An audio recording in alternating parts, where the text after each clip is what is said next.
Hello everyone, this is Meenakshi Dilip Birari, working as a assistant professor in chemistry at Maratha Vidya Prasarak Samaj, Nasik. We know that pesticide is nothing but chemical agents that have been developed to control or to destroy all types of unwanted substances which are normally called pest. In previous lectures, we have studied about insecticides and fungicides. Now, in today's lecture, we are going to discuss about herbicides, its classification and mode of action. Herbicide is a type of pesticide which has been designed to kill certain types of pests such as weeds and other problematic plant species. So, let's see in detail about herbicides.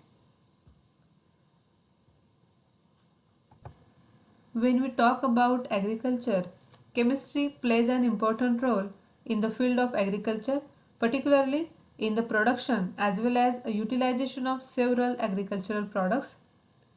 Use of chemical agents such as fertilizers and pesticides have significantly contributed to increase in land produce, and at the same time it also offers the protection from harmful elements. So pesticides, these are the chemical agents which have been developed to control or to destroy all types of unwanted substances which are normally called pest. So pesticides can be classified by the type of pest against which they are directed. For example, herbicides, insecticides, fungicides, rodenticides, molluscicides, nematicides, repellents, attractants, insect growth regulators used in agriculture, public health, horticulture and food storage. They can also be grouped into chemical families which include organochlorines, organophosphates and carbamates. Herbicides are the chemical substances or mixtures of substances intended for killing unwanted plants. They are also commonly known as weed killers. Pesticide is actually a broad area which covers many chemical agents that are useful to control or to destroy all types of unwanted substances which are normally called pest. And herbicide, it is one of the pesticide which has been designed to kill certain types of pests such as weeds and also other problematic plant species. Herbicides are also commonly known as weed killers. So what is the definition of herbicides? Herbicide is a chemical compound used to control or destroy unwanted plants. Herbicides are sometimes called weed killers. Farmers use herbicides to control weeds growing among the crops. These are also used to eliminate the weeds from lawns, parks, industrial sites and other areas. They provide more effective method of weed control. Herbicides are used to destroy unwanted plants or to control unwanted plants. So these are also known as weed killers.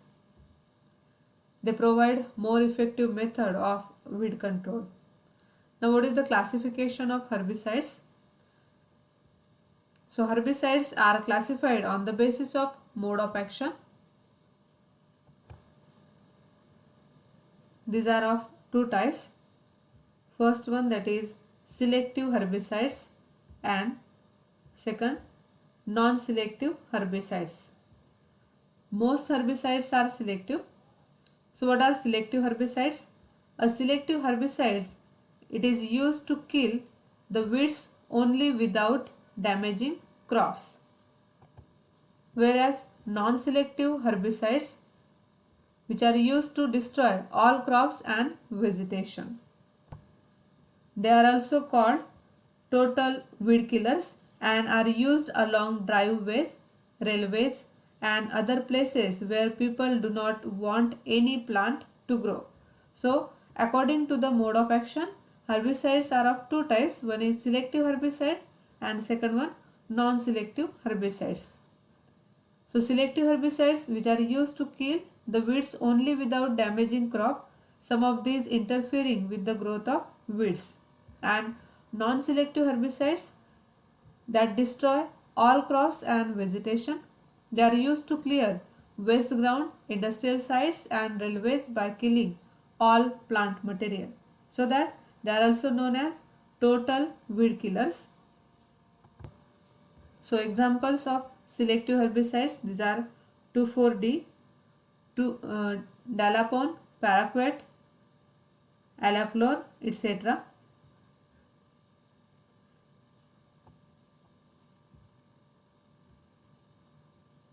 On the basis of their mode of action, herbicides are of two types. One is selective and non-selective. Selective herbicides are used to kill the weeds only without damaging crops. They are also depends on selectivity. Second one, non-selective herbicides destroy all crops and vegetation, which are also called total weed killers, and are used along dry roads, railways and other places where people do not want any plant to grow. So selectivity, it depends on different factors. These are anatomical, morphological, physiological features of the plant. Also on the chemical composition of the plant. So what are the examples of selective herbicides? So these are 2,4-D, 2,4-dichlorophenoxyacetic acid, 2,4,5-T, that is 2,4,5-trichlorophenoxyacetic acid, MCPA, which is 4-chloro-2-methylphenoxyacetic acid. So these are the examples of selective herbicides. These herbicides are translocated throughout the weed plant or absorbed either by roots or above ground parts of the weeds. An herbicide's mode of action is the biochemical or physical mechanism by which it kills plants. So most of the herbicides kill plant by disturbing or altering one or more of their metabolic processes. Some disturb the cellular membrane of the plants, allowing the cellular contents to leak out, but do not directly disturb the other metabolic processes. And some species or whole group of plants are not susceptible to certain herbicides because they use different biochemical pathways or have slightly different enzymes. So depending on their mode of action, the herbicides are classified into two groups. One is selective herbicide and second one is non-selective herbicide. And herbicide is often chosen for use based on its mode of action. If one herbicide is ineffective, another herbicide with a different mode of action may provide better results. When and how an herbicide is applied may be determined by its mode of action. Herbicides are also classified on the basis of their effects on the weeds. So according to their effect on weeds, herbicides are of two types. One is systemic or translocated herbicides and second one contact herbicides. Systemic or translocated herbicides, they can move along vascular system of plants acting on their entire organisms. They are effective against perennial weeds with a deep root system and also against shrubs. Uniform application is needed for the translocated chemicals, whereas complete coverage is not needed. So we should remember systematic or translocated herbicides or growth regulators. Complete coverage is not necessary. Then contact herbicides, they kill only the part of the plant to which they are applied but are not virtually translocated in a plant and hence they do not affect the root system of weeds. Complete coverage, it is essential in weed control in this case.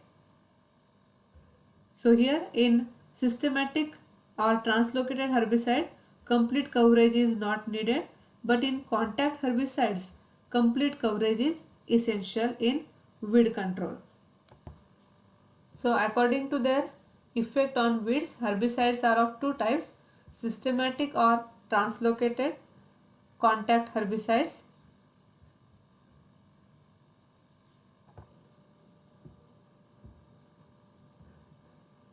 On the basis of their effects on the weed, herbicides are of two types.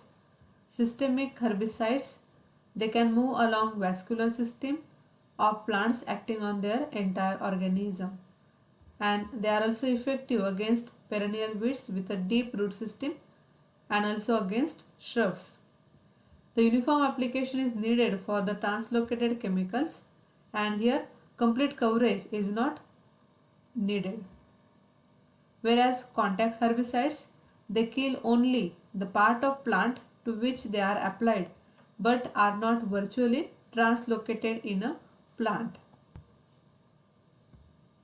They do not affect the root system of weeds. Systemic herbicides are extensively translocated in a plant's vascular system from point of absorption, for example from leaf or from root, to sites of action. For example, if a drop of glyphosate, that is a non-selective systemic herbicide, were placed on a leaf tip, the entire plant would express injury symptoms due to translocation throughout the plant. Then contact herbicide do not kill perennial underground structures such as rhizomes, tubers and bulbs. Repeat applications to regrowth may eventually drain the plant's underground resources, but it is better to try to control perennial weeds with systemic herbicides. So the contact herbicides kill only the portion of green tissue that is contacted. Therefore, uniform spray coverage and particle size are essential for adequate control. For example, if a drop of paraquat, which is a non-selective contact herbicide, were placed on a leaf tip, only the leaf tip would show injury symptoms. Systemic herbicides require days to weeks for total control because herbicide must travel throughout the plant.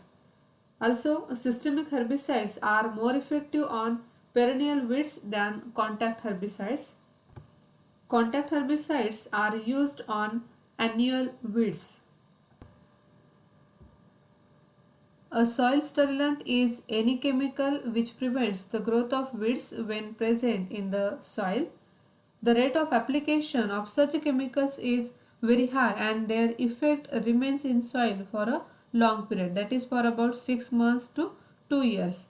For example, inorganic chemicals like borates and chlorates, also organic compounds like triazines, semizines, urea, herbicides, for example diuran, luran, etc.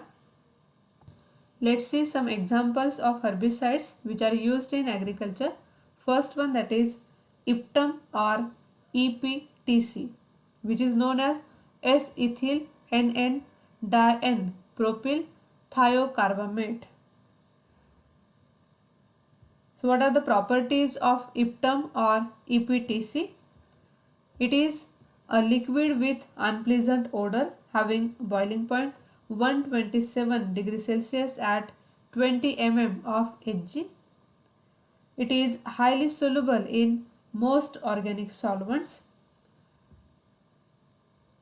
EPTC, it is widely used as a herbicide to control weeds in planting of alfalfa, beans, beets, carrots, cabbage, potatoes and many other crops.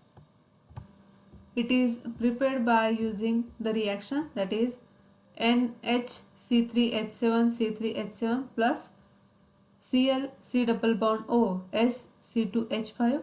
In presence of NaOH, it gives the formation with removal of NaCl and H2O.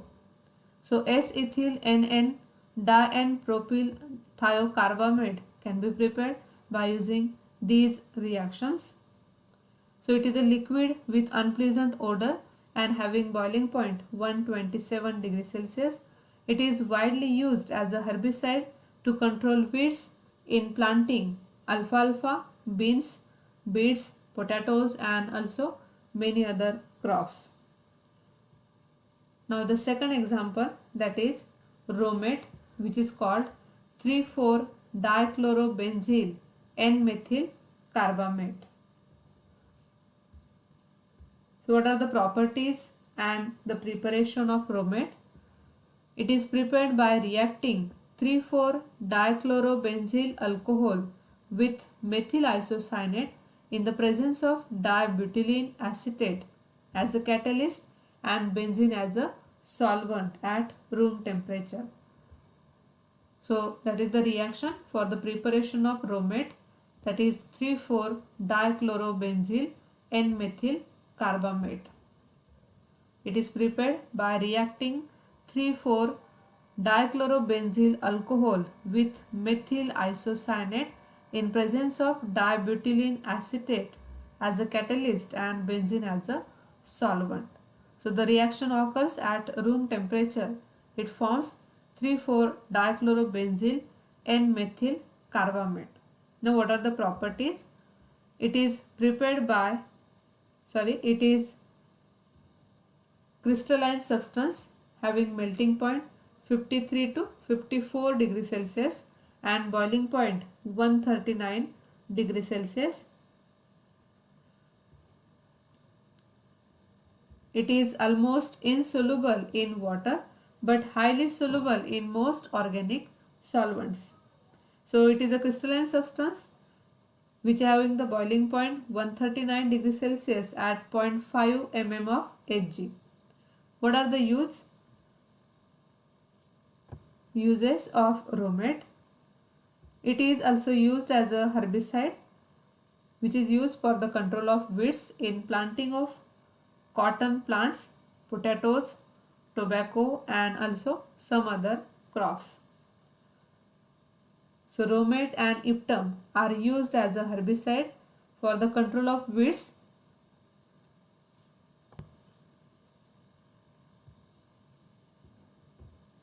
So in today's lecture we have studied about herbicides, its classification and examples. Thank you.